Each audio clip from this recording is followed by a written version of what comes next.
The medieval art of the Western world covers a vast scope of time and place, over 1,000 years of art in Europe, and at times the Middle East and North Africa. It includes major art movements and periods, national and regional art genres, revivals, the artists' crafts, and the artists themselves. Art historians attempt to classify medieval art into major periods and styles, often with some difficulty. A generally accepted scheme includes the later phases of early Christian art, Migration period art, Byzantine art, Insular art, pre-Romanesque, Romanesque art, and Gothic art, as well as many other periods within these central styles. In addition, each region, mostly during the period in the process of becoming nations or cultures, had its own distinct artistic style, such as Anglo-Saxon art or Norse art. Medieval art was produced in many media, and the works that remain in large numbers include sculpture, illuminated manuscripts, stained glass, metalwork and mosaics, all of which have had a higher survival rate than other media such as fresco wall paintings, work in precious metals or textiles, including tapestry. Especially in the early part of the period, works in the so-called minor arts, or decorative arts, such as metalwork, ivory carving, enamel and embroidery using precious metals, were probably more highly valued than paintings or monumental sculpture. Medieval art in Europe grew out of the artistic heritage of the Roman Empire and the iconographic traditions of the early Christian Church. These sources were mixed with the vigorous, barbarian, artistic culture of Northern Europe to produce a remarkable artistic legacy. Indeed, the history of medieval art can be seen as the history of the interplay between the elements of classical, early Christian and barbarian art. Apart from the formal aspects of classicism, there was a continuous tradition of realistic depiction of objects that survived in Byzantine art throughout the period, while in the West it appears intermittently, combining and sometimes competing with new expressionist possibilities developed in Western Europe and the Northern legacy of energetic decorative elements. The period ended with the self-perceived Renaissance recovery of the skills and values of classical art, and the artistic legacy of the Middle Ages was then disparaged for some centuries. Since a revival of interest and understanding in the 19th century, it has been seen as a period of enormous achievement that underlies the development of later Western art. Overview. The Middle Ages saw a decrease in prosperity, stability and population in the first centuries of the period, to about 800 AD, and then a fairly steady and general increase until the massive setback of the Black Death around 1350, which is estimated to have killed at least a third of the overall population in Europe, with generally higher rates in the south and lower in the north. Many regions did not regain their former population levels until the 17th century. The population of Europe is estimated to have reached a low point of about 18 million in 650, doubling by 1000, and reaching over 70 million in 1340, just before the Black Death. In 1450 it was still only 50 million. To these figures, Northern Europe, especially Britain, contributed a lower proportion than today, and Southern Europe, including France, a higher one. The increase in prosperity, for those who survived, was much less affected by the Black Death. Until about the 11th century, most of Europe was short of agricultural labor, with large amounts of unused land, and the medieval warm period benefited agriculture until about 1315. The medieval period eventually saw the falling away of the invasions and incursions from outside the area that characterized the first millennium. The Islamic conquests of the 6th and 7th century suddenly and permanently removed all of North Africa from the Western world, and over the rest of the period Islamic peoples gradually took over the Byzantine Empire, until the end of the Middle Ages when Catholic Europe, having regained the Iberian Peninsula in the southwest, was once again under Muslim threat from the southeast. At the start of the medieval period, most significant works of art were very rare and costly objects associated with secular elites. monasteries or major churches, and if religious, largely produced by monks. By the end of the Middle Ages, works of considerable artistic interest could be found in small villages and significant numbers of bourgeois homes in towns, and the production was in many places an important local industry, with artists from the clergy now the exception. However, the rule of Saint Benedict permitted the sale of works of art by monasteries, and it is clear that throughout the period monks might produce art, including secular works, commercially for a lay market, and monasteries would equally hire lay specialists where necessary. The impression may be left by the surviving works that almost all medieval art was religious. This is far from the case, though the Church became very wealthy over the Middle Ages and was prepared at times to spend lavishly on art.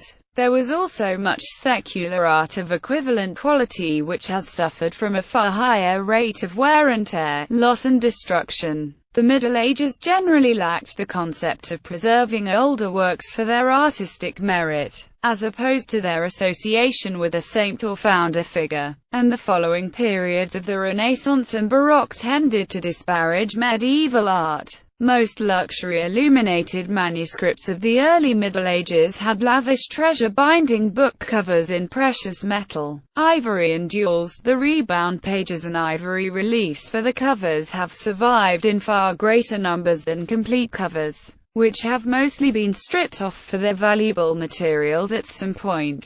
Most churches have been rebuilt, often several times, but medieval palaces and large houses have been lost at a far greater rate, which is also true of their fittings and decoration. In England, churches survive largely intact from every century since the 7th, and in considerable numbers for the later ones. The city of Norwich alone has 40 medieval churches, but of the dozens of royal palaces none survive, from earlier than the 11th century, and only a handful of remnants from the rest of the period. The situation is similar in most of Europe, though the 14th century Palais des Papes in Avignon survives largely intact. Many of the longest-running scholarly disputes over the date and origin of individual works relate to secular pieces. Because they are so much rarer, the Anglo-Saxon Fuller brooch was refused by the British Museum as an implausible fake, and small freestanding secular bronze sculptures are so rare that the date, origin and even authenticity of both of the two best examples has been argued over for decades. The use of valuable materials is a constant in medieval art, until the end of the period. Far more was typically spent on buying them than on paying the artists, even if these were not monks performing their duties.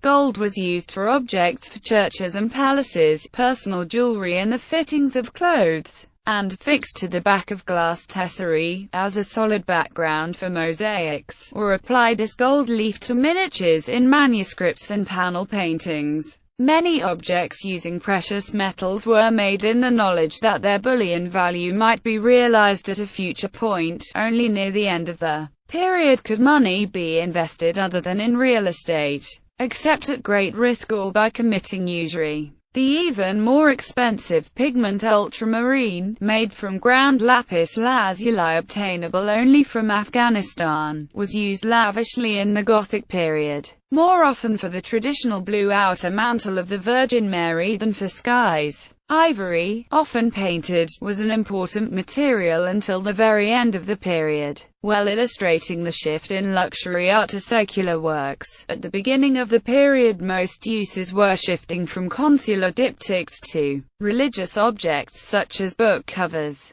reliquaries and croziers, but in the Gothic period secular mirror cases, caskets and decorated combs become common among the well-off, as thin ivory panels carved in relief could rarely be recycled for another work. The number of survivals is relatively high. The same is true of manuscript pages, although these were often recycled by scraping, whereupon they become palimpsests. Even these basic materials were costly. When the Anglo-Saxon monk Werner Jarrow Abbey planned to create 3 copies of the Bible in 692, of which one survives as the Codex Amiatinus, The first step necessary was to plan to breed the cattle to supply the 1,600 calves to give the skin for the vellum required. Paper became available in the last centuries of the period, but was also extremely expensive by today's standards. Woodcuts sold to ordinary pilgrims at shrines were often matchbook size or smaller. Modern dendrochronology has revealed that most of the oak for panels used in early Netherlandish painting of the 15th century was felled in the Vistula Basin in Poland, from where it was shipped down the river and across the Baltic and North Seas to Flemish ports, before being seasoned for several years. Art in the Middle Ages is a broad subject, and art historians traditionally divide it in several large-scale phases, styles or periods.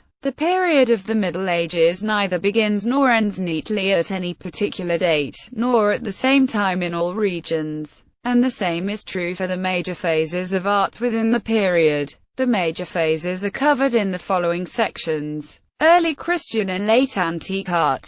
Early Christian art, more generally described as Late Antique art, covers the period from about 200 until the onset of the fully Byzantine style in about 500. There continue to be different views as to when the medieval period begins during this time, both in terms of general history and specifically art history, but it is most often placed late in the period. In the course of the 4th century, Christianity went from being a persecuted popular sect to the official religion of the empire, adapting existing Roman styles and often iconography from both popular and imperial art. From the start of the period, the main survivals of Christian art are the tomb paintings in popular styles of the catacombs of Rome. But by the end there were a number of lavish mosaics in churches built under imperial patronage. Over this period, imperial late Roman art went through a strikingly Baroque phase, and then largely abandoned classical style and Greek realism in favor of a more mystical and hieratic style, a process that was well underway before Christianity became a major influence on imperial art. Influences from eastern parts of the empire, Egypt, Syria and beyond, and also a robust, Italic, vernacular tradition, contributed to this process.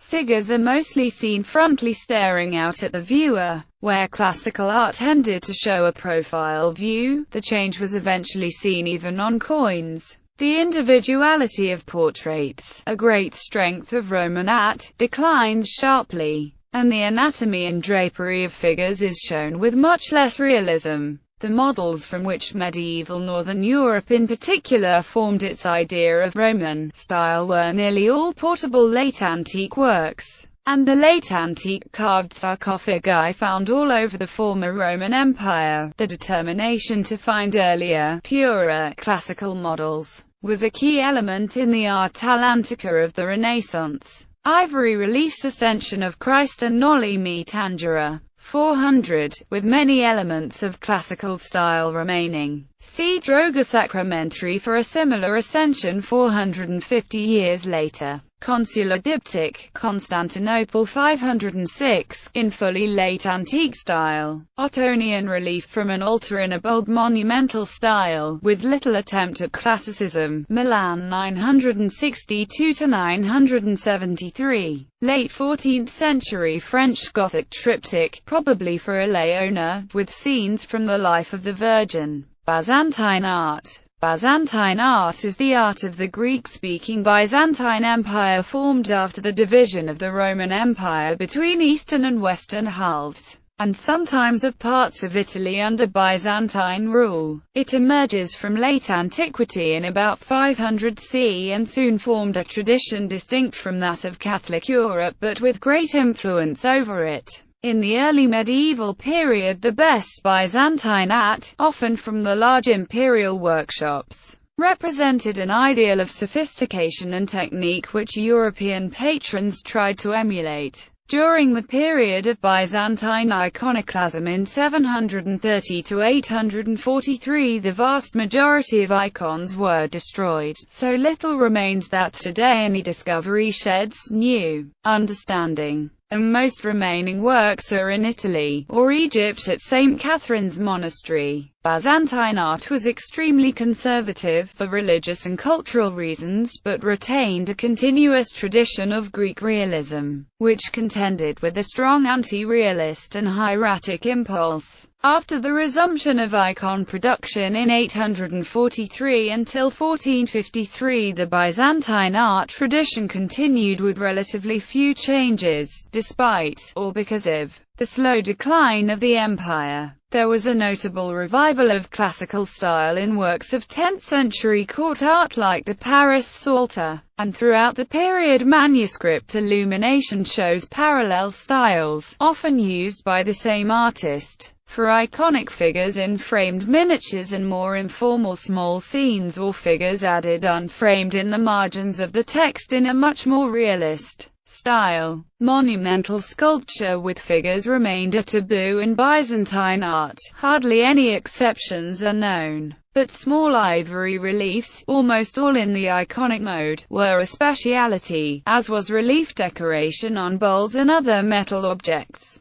The Byzantine Empire produced much of the finest art of the Middle Ages in terms of quality of material and workmanship, with court production centered on Constantinople, although some art historians have questioned the assumption, still commonly made, that all work of the best quality with no indication as to origin was produced in the capital. Byzantine art's crowning achievement were the monumental frescoes and mosaics inside domed churches, most of which have not survived due to natural disasters and the appropriation of churches to mosques. Byzantine art exercised a continuous trickle of influence on Western European art, and the splendors of the Byzantine court and monasteries, even at the end of the empire, provided a model for Western rulers and secular and clerical patrons. For example, Byzantine silk textiles, often woven or embroidered with designs of both animal and human figures,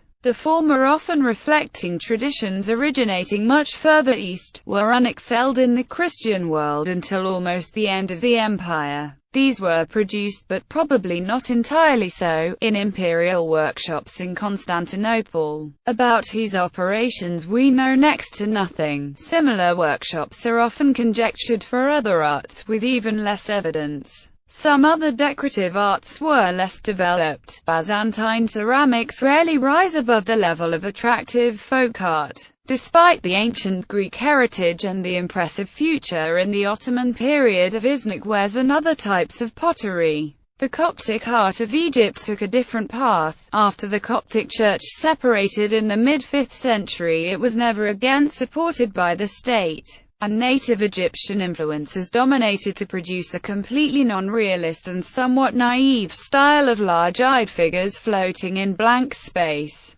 This was capable of great expressiveness, and took the Eastern component of Byzantine art to its logical conclusions. Coptic decoration used intricate geometric designs, often anticipating Islamic art. Because of the exceptionally good preservation of Egyptian burials, we know more about the textiles used by the less well-off in Egypt than anywhere else. These were often elaborately decorated with figurative and patterned designs. Other local traditions in Armenia, Syria, Georgia and elsewhere showed generally less sophistication, but often more vigor than the art of Constantinople, and sometimes, especially in architecture, seem to have had influence even in Western Europe. For example, figurative monumental sculpture on the outside of churches appears here some centuries before it is seen in the West. Migration period through Christianization. Migration period art describes the art of the barbarian, Germanic and Eastern European peoples who were on the move, and then settling within the former Roman Empire. During the migration period from about 300 to 700, the blanket term covers a wide range of ethnic or regional styles including early Anglo-Saxon art,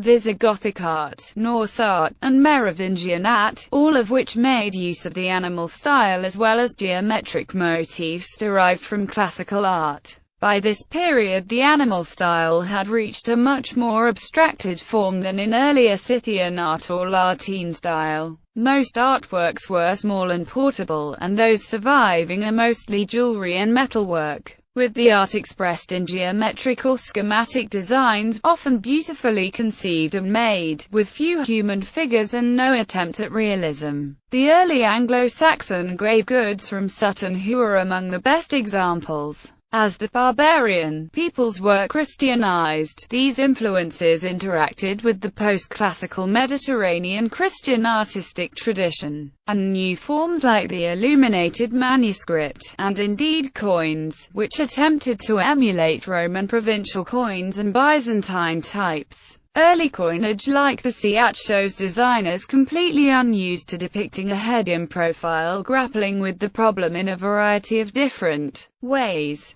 As for larger works, there are references to Anglo-Saxon wooden pagan statues, all now lost, and in Norse art the tradition of carved runestones was maintained after their conversion to Christianity. The Celtic Picts of Scotland also carved stones before and after conversion, and the distinctive Anglo-Saxon and Irish tradition of large outdoor carved crosses may reflect earlier pagan works. Viking art from later centuries in Scandinavia and parts of the British Isles includes work from both pagan and Christian backgrounds, and was one of the last flowerings of this broad group of styles. Anglo-Saxon silver Siat, Kent, 720. Diademate head, holding cross, reverse, wolf-headed snake. Viking carved wood and metal prow from the Oseberg ship, California, 800, Norway. Parts of a Norwegian wooden doorway, 12th century, in the urn style. Image stone from Sweden.